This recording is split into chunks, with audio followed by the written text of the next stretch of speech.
Na osnovu ankete da li su žene ravnopravne u nasleđivanju objavljene na sajtu rtvpuls.com stiče se utisak da i danas u Kosovskom Pomoravlju važi nepisano pravilo da muška deca nasleđuju porodičnu imovinu, što je i netačno i pogrešno.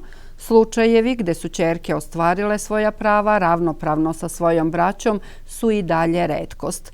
Za manje od mesec dana, kako su gledaoci i posetioci sajta Radio televizije Puls mogli da ispune formular sa 10-ak pitanja, dobili smo važne odgovore, logično, uglavnom od žena.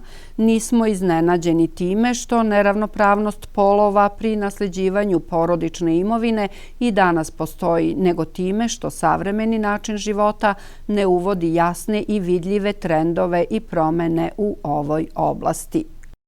Naše gledateljke uglavnom neravnopravnost prilikom podele imovine nakon smrti ostavioca to uglavnom objašnjavaju ustaljenim, teško izmenjenim navikama jednog patrijarhalnog društva, gde je rad na zemlji bio dominantan u formiranju porodičnog budžeta.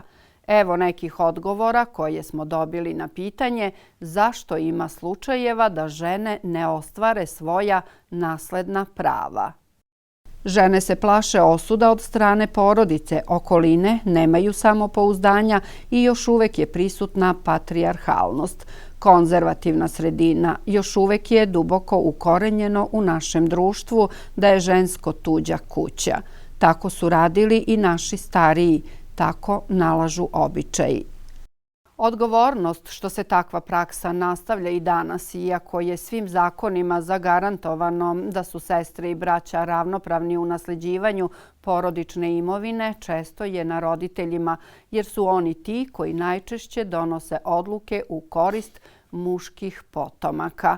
U takvim slučajevima sestra se često odriče naslednog prava u korist brata ili braće.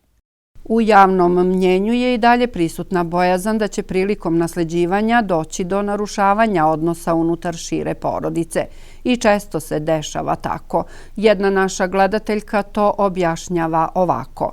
Zato što će im se brati ili bratanci naljutiti i ne dopustiti da dolaze u kuću u kojoj su porasle jer su uzele nasledni deo. Uglavnom, nakon ostavinske rasprave ili priče o nasleđu, rođaci više ne pričaju i prestaju biti rođaci.